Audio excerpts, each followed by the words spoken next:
Hey everyone, this is the NextGen worship team. We're back again, and we're here to do some worship with you. So I want to invite you to join with us and come along as we worship.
Hey everybody, welcome back to another week of NextGen. Guys, we are so glad you took time to tune in. As usual, we're going to kick off things with some announcements, so let's go ahead and jump into those. Offering time, guys, we are continuing to support our 3 kids down in Guatemala. So we have Enyeli, we have Walter, and we have Sarai. Guys, they could really use a couple of things from us right now. Number one, they could use your prayers. And so when you're praying, would you take a moment, just say a prayer for these 3 kids? Their lives are getting completely turned upside down, just like ours are. because of COVID, but they don't have a lot of the resources we have. And so we just want to say a prayer for them. Number two, would you consider giving a gift towards helping sponsor them? If you want to do that, you go to our website, landingplacechurch.com. Up in the right-hand corner, there's the giving link. You click on that, and then under the other category, you type in there, Next Gen offering. You put in the amount, you send it, guys. Those funds are going to go to a great cause helping support our 3 kiddos in Guatemala. Also, do you want to be an intern? Guys, we've been talking about this for a few weeks now. And maybe some of you are like, I don't know, I'm kind of on the fence. Here's what I would say. If you're thinking, yeah, I would like to be an intern, message me. I'll send you the application. Let's have a conversation. Let's just talk about it. We may decide it's not the thing for you, but I would love for you to at least think about it. And if you are interested, go ahead and ask for the application, fill it out. Let's have a conversation about if this is a good fit for you for this coming fall. Also, join us for our lunch hangout times. And so we're mixing some things up. So on Tuesdays, we're going to be doing house party this coming week, okay? Because we think this is a great way to engage. So here's what you got to do. You actually have to download the house party app, and then you have to friend either myself or Gabby, and then we're going to invite you to be part of our house party this coming Tuesday. And so it's a great way to connect. We play some games. If you've ever done it, you know what I'm talking about. If you haven't done it, it's basically like FaceTime, only we get to play games together. Up to 8 people at a time. We can have 2 parties going on at one time. Love for you to join us on Tuesday. Now, guys, for this week only, we're not going to be actually doing anything on Thursday because Gabby and I are actually going to attend a virtual conference. So I'll let you know how that goes. But we're not going to be doing anything Thursday, but on Tuesday, join us for house party this coming week. And then follow us on Instagram, on Facebook, and then obviously some of you are tuning in on YouTube. Guys, we just want to continue to give content to you and get you stuff so you can stay engaged with us during this time. So stay connected, follow us through these social media platforms, and we'll stay connected with you. And with that in mind, let's kick off this week's message.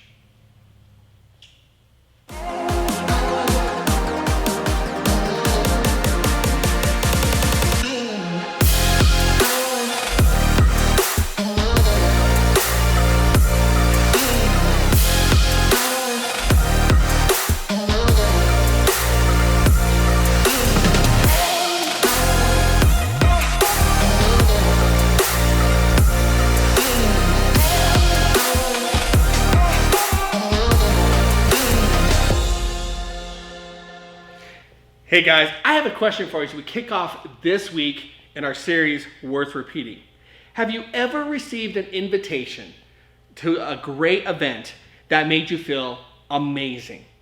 Think about it for a moment. Have you ever received an invitation to an event that was amazing? Maybe it was an invitation to a party that you were thinking, I would love to go to this party because maybe in your opinion, the coolest person in the world was having a party and they invited you. Or maybe it was an invitation to join a basketball team, right? Maybe you've always wanted to be on the team and you actually tried out and you got told you get to join. Or maybe hanging out with a new friend, right? Somebody who you got invited to hang out with a new friend and you were really excited about that. Or maybe remember the time when you were invited to come to NextGen for the first time. And you're like, yeah, I want to go check that place out. And you came and you're like, this place is amazing, we know. And so the reality is this, when you get an invitation to join to be part of something that you're really excited about, it's a pretty great feeling, right? And so I kind of want to share a time with you where I got invited to something that was super fun and I felt really, really honored to go.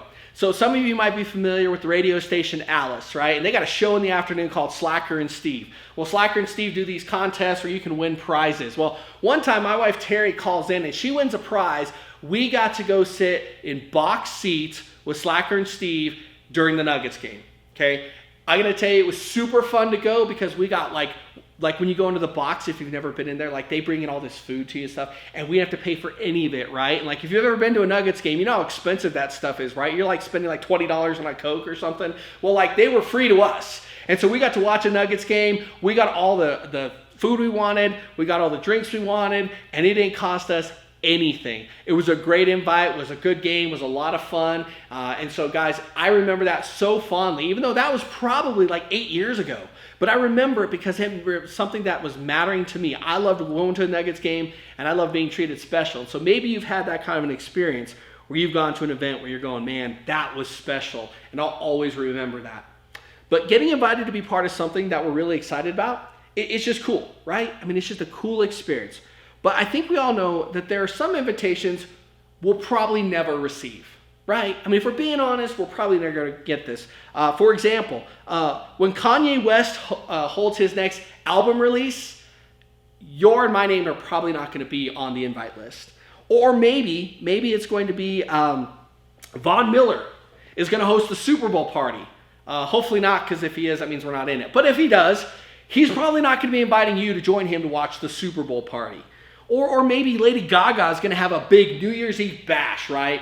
But the reality is our names are probably not going to be on the invite list to these events. They're going to be pretty exclusive in who they invite to join them in this event. And I know that I wouldn't get there, like I said. Now, if you do get invited, that is totally cool. You need to let me know how you did that. But my guess is it's probably not going to happen. So my point is this, okay? Our chances of getting to this kind of an invitation are pretty slim.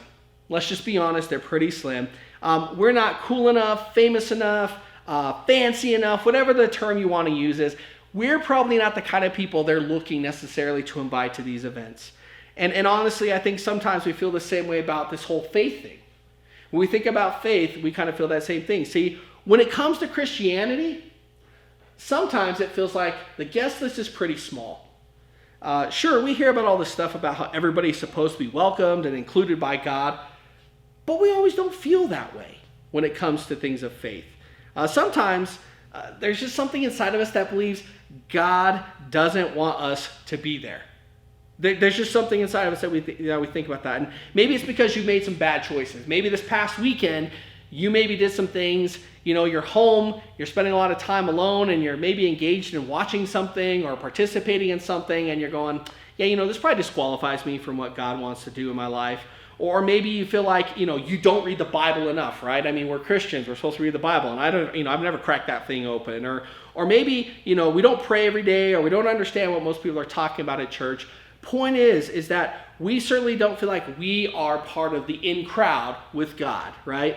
I mean, to actually sit at his table, and we think that we have to be really good, we have to be right, we have to have it all together. There's those people who they must have it all together. Those are the kind of people God likes. And because we don't always see ourselves that way, we believe that it means that we've been left off God's guest list. Now, sometimes we feel like, we just didn't get the invite, right? The invite was not in the mail to us. And maybe you haven't thought about it yourself, but you're definitely thought about it for other people, right? I mean, that bully at school or that girl on your soccer team who you can't get along with, you know who I'm talking about. Well, you think they certainly don't belong at God's party. I wouldn't bring them, I wouldn't invite them. And the classmate that's always rudest comments, right? Or maybe there's a guy who treats a girl terribly. You've seen it. You're like, that guy can't get invited. He's not welcome there. You feel like they shouldn't be included here at church maybe. I mean, maybe you're like, I'm glad somebody invited me to NextGen, but I want to invite that guy. I want that guy coming here. Maybe you've looked around the room and thought, do they really belong here? I mean, maybe even here, when we do get to meet in person, you've seen some people here. And you're like, I don't know if that person really belongs here. Why would God put this person on his guest list? And those are good questions. Those are things I think we wonder. But the truth be told, if God put us in charge of determining who's in and who's out when it comes to following him, I think we'd struggle to find anybody to include. See, we may not even include ourselves. And that makes me wonder, is that really the way God wants it to be? Now, in this series, we're looking at some of the stories that Jesus shared with his followers while he was here on earth. They're called parables. And maybe the stories you've heard, you're like, I'm not familiar with them, but can I assure you something? They're definitely worth repeating. Why? Because through Jesus' parables, we learn truths about God. So Luke was a guy, he was a close follower of Jesus. And he wrote down a parable that we're going to look at today. And guess what it's about? It's about a party. We're going to talk about a party. That's right. Jesus had a lot to say about parties, okay? So if you're wondering, are parties okay? Jesus talked about parties, so apparently parties are a good thing. And he talked about not only a party, but the guest list and those who got invitations to this party. Now, one day, Jesus was at a dinner party at this religious leader's home. And the religious leader was part of a group of people called the Pharisees, okay? Now, basically, Pharisees had some ways of thinking about people. They thought that following God meant that you had to follow all the rules so closely that you never would break any one of God's laws. Like, you knew the rules so well. you would never break the rules, right? But even though they were following God and obeying him in all these rules, they missed out on God. They often missed God himself. Like they were so worried about the rules that they actually missed the whole purpose of the rules. And so while at dinner, one of the dinner guests brought up at the banquet, he had a big party, and he was talking about going into God's kingdom and that we're going to live there forever. Okay, so imagine this. There's this idea of we're going to live forever with God in his kingdom. And here's the response that Jesus told him about this story, a parable about what it's going to be like in God's kingdom. In the parable, there was a man who invited a lot of people to a party. Okay, so imagine a huge party. He's inviting a ton of people. But when it came time for his guests to arrive, all of them suddenly came up with excuses of why they couldn't come to the party. Could you imagine? A big party, bunch of people are invited, and every single person who was invited came up with an excuse of why they couldn't come. And one by one, they told the man's servant that they weren't going to come. It's kind of rude, right? I mean, why would you turn down an opportunity to go to a great party? But now, if I were that guy, honestly, I would have just given up and canceled the whole thing. I'd have said, well, nobody wants to come. Forget about the party. Let's just cancel it. But instead, the man did something different. And let's read what it says about what he did. It said, the servant came back and reported to his master. Then the owner of the house became angry and ordered his servant, go out quickly into the streets and the alleys of the town and bring in the poor, the crippled, the blind, and the lame. So remember how we said that Jesus used parables to teach us new things about God? Well, if this is the case, then this story is about much more than just a guy and his friends who stood him up for a party. In fact, it's about the people God invites to follow him in real life. The actual people that Jesus wants to follow him. See, Jesus was telling a story to the Pharisees, okay? These religious leaders. And here's the thing. In the first part of the story, only the most respected people were invited to come to the party. In other words, religious leaders got invitations like the Pharisees. But they all made excuses of why they couldn't come to Jesus' party. So Jesus was relating the story, and he was telling in the situation he was actually in that moment, that he's invited these religious leaders to the party, and they didn't want to come. And he was right there among them. And he said, standing among the Pharisees, imagine this, but they missed him. They missed that he was actually telling them, I've already invited you to the party and you've been turning me down. They're so focused on other things that they were missing out on the main thing, that they got to hang out with Jesus. They missed it. But you and I, we might be able to relate. See, we might get so focused on doing the right thing that we miss God. Sometimes we're so worried about following the rules that we miss God. We think it's all about we have to be obedient, right? We have to be good people. We can't talk bad ways. We can't handle ourselves in the wrong ways. When the main thing he wants is for us to have a relationship with him. That's what he's after. The obedience will follow after that, right? I mean, it's easy to follow rules when you feel like somebody has rules because they're in your best interest. And so we see that here. Now back to the story. There were often folks who did not come to the party. Did you catch who did? The poor, the crippled, and the blind, and the lame. Those were the people who ended up coming to the party. The people who the religious leaders didn't consider very important were the exact people who did come to the party. In other words, the people whom the Pharisees viewed as less respectable. They looked down on these folks. Let's look back at what the man says next for one more detail. He said this, Sir, the servant said, what you ordered has been done, but there is still room. And the master told his servant, go out to the roads and country lanes and compel them to come in so that my house will be full. So guys, here's the thing. So after the people who were viewed as the not so respectable had come to the party, there was still room. The servant had to compel more people to come. Why? Probably because they were freaking out. Nobody believed that they belonged at the party like that, but still, they were invited. They were like, we can't come to this party. I mean, we're not the kind of people who usually get invited to this kind of party. Like, are you sure we're the ones you want coming? But no matter what the rest of the world saw in these particular people, they were included. Not only that, but the party host urged them to come. They were wanted at the party. And that's exactly what Jesus is telling the Pharisees in this story. that they are going to be surprised by who is at God's party. When they actually get to see who actually makes it into heaven, into God's kingdom, they're going to be surprised because they're going to say, that's not who I thought was going to be here. And we can learn a lesson from this too. That's the way God invites us as well, is that we may not think we're the kind of people who should be welcome to the party. I got a little visual here for you as an example. See, everyone is invited, and God offers a seat to his party, a single one for us. And no matter who you are or what you've done or what other people think about, you've made God's guest list. When he looks at the list of who's invited to his party, your name's there. My name's there. We both get invited. You don't have to be good or right or any of those things to get into the door of his party. You simply have to accept the invitation. That's what you have to do. Is you have to accept the invitation. You just have to take a seat in the party. It's like this. This seat's for you. This seat's for me. We just get to sit down in the seat that was been waiting for us. And did you catch one more thing? Did you catch the fact that the party wasn't full? So the man kept inviting more and more people to the party. More people got invited. He didn't care if they were respected in society. He didn't care what their background was. He didn't care what they had done. That stuff really didn't matter. He wanted to make a space for everyone at the table. He wanted to extend an invitation to them all. There was room for everyone at the party. There were still available seats at the party. And Jesus told a parable because he wanted people at the dinner to know that God's heart is the same. God's heart is the same. Those invited to join the party don't have to be perfect. They just have to show up. They have to love him, to want to be in a relationship with God. That's what he's asking. And there's no limit to that kind of invitation.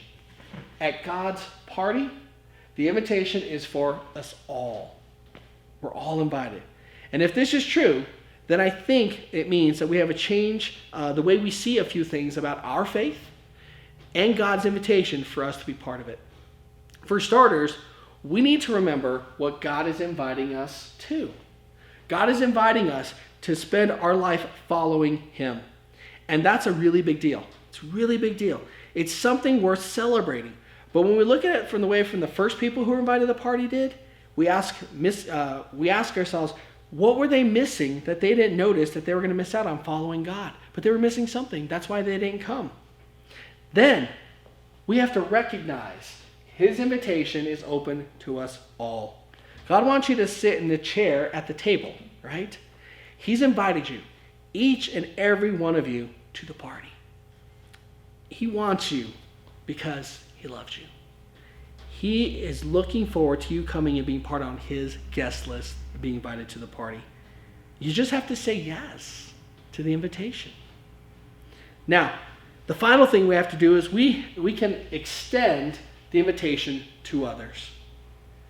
At God's party, the invitation is for us all. That's the important thing to know. The party is for us all. When we invite somebody to the party, God opens up our heart and eyes to say, who else could we invite to the party? You know, who's somebody you might want to invite to watch this next week with NextGen with you? Who's somebody that when we actually get to come back together in person, you might say, hey, you want to come check out my youth group? We've all been locked in for so long. I know we're looking for ways to hang out. Maybe let's hang out at my youth group. Who's that person you're thinking about inviting to become part of the party? Because remember, at God's party, the invitation is for us all. Now, guys, I want to say a prayer for you because I think that this is one of those things that we need to really be thinking about of how do we start thinking about, first of all, have I neglected the invitation to the party? But then also, is there somebody I might need to be inviting to the party? So would you bow your head and pray with me? Dear God, we come to you and we thank you that we have been invited to your party. And maybe we've thought that the things we've done, the things we've felt or thought, they disqualify us from being invited to your party. But today, if we've always felt like we were not allowed in, that today we would realize there is a space at the party for us if we'd be willing to come and accept that invitation. And so I pray that anybody who feels like they're not welcomed or they've never felt like they've been part of this, that they can feel like they are part of it now and that you want to invite them in.